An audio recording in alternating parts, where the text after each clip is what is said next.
Hello friends, ఎలా ఉన్నారు? మీరు బాగున్నారా? నేను బాగున్నానండి.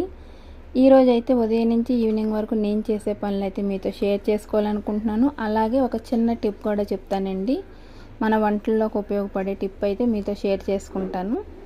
మార్నింగ్ అయితే బ్రేక్ఫాస్ట్కి వచ్చేసి నేను రైస్ అయితే వండేసానండి. గింజన్నం అనమాట, పెరుగన్నం గింజన్నం అయితే పెట్టేస్తున్నాను. ఈ మధ్యన ఎక్కువగా రైసే వండుతున్నానండి. టిఫిన్ అయితే చాలా తక్కువే వేస్తున్నాను, ఎందుకంటే ఎండలు చూసారా బాగా ఎక్కువగా ఉన్నాయి. మార్నింగ్ పూట బ్రేక్ఫాస్ట్ కంటే ద బెస్ట్ టిఫిన్ ఏదంటే ఇదే అంటానండి నేను. ఎందుకంటే మనకి బాడీ అంత కూల్గా ఉంటుంది, హెల్తీగా కూడా ఉంటాము. గింజన్నం అయితే మా అబ్బాయికి అండి పెరుగు అస్సలు తిండు. గంజేసి కొంచెం నిమ్మకాయ పచ్చడి పెట్టేసి ఇచ్చేసాను అనమాట. మా వారైతే గంజి తినరు, పెరుగు అనమాట. ఇది వీళ్ళిద్దరు ఇష్టం.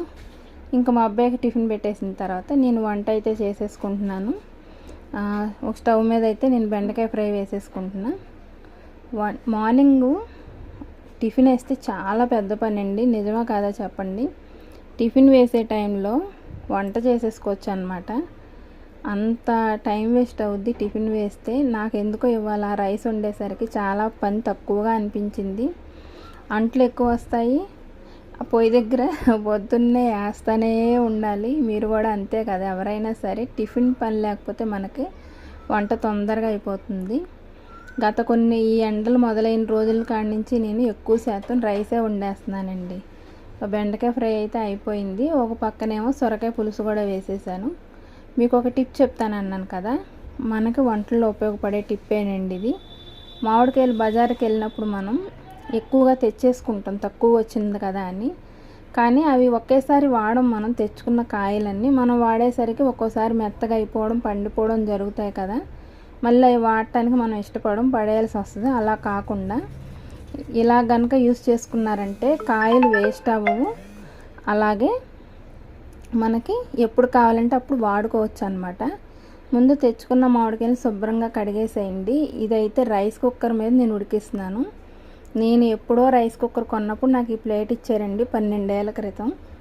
అది నాకు ఉపయోగపడుతుంది, అందుకే అది అలా ఉంచానన్నమాట. ఈ ప్లేట్ కనుక మీ దగ్గర లేకపోతే ఆవిరిలో ఉడికించేసుకోండి. ఆవిరిలో ఉడకబెట్టేసి తీసేయండి. చూసారు, ఉడికిన తర్వాత ఇలా వచ్చేస్తాయి అన్నమాట. తీసేసుకొని కొంచెం చల్లారిన తర్వాత మామిడి పండు పైన ఉన్న తోలంతా ఇలా తీసేసుకోండి.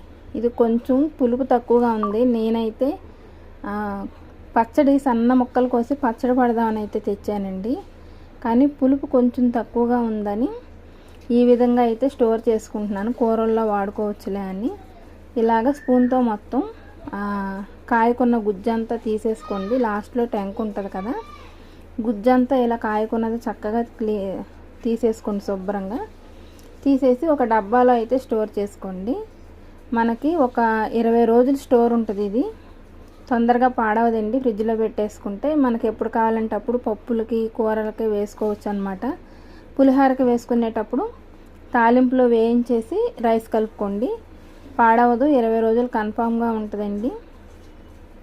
నేను ఇది చాలా సంవత్సరాల నుంచి అయితే యూస్ చేస్తున్నాను. ఇది మీతో షేర్ చేసుకుంటే ఉపయోగపడే వాళ్ళు ఉపయోగించుకుంటారని అయితే షేర్ చేశాను అనమాట. డెఫినెట్గా ట్రై చేయండి, మీకు ఉపయోగపడితే. ఎప్పుడైనా కాయలు ఎక్కువ తెచ్చుకున్నప్పుడు ఇలా ట్రై చేయండి. తక్కువగా వచ్చినప్పుడు మనం తెచ్చుకుంటాం కదా, అలాంటి టైంలో యూజ్ అవుద్ది మనకి. ఎక్కువ రేటు పెట్టి అయితే తెచ్చుకొని ట్రై చేయకండి. మనకి బజార్లో తక్కువగా వచ్చినప్పుడే మీరు ట్రై చేస్తే ఈ టిప్ మనకు ఉపయోగపడుద్ది, మనీ సేవ్ అవుద్ది అనమాట. నచ్చిందా ఫ్రెండ్స్? నచ్చితే లైక్ చేయండి, సబ్స్క్రైబ్ చేసుకోండి, షేర్ చేయండి. మీ సపోర్ట్ ఇవ్వండి. Okay friends, bye. నేను ఇలా ఒక డబ్బాలో వేసేసి మూత పెట్టి అయితే ఫ్రిడ్జ్లో పెట్టేసానండి.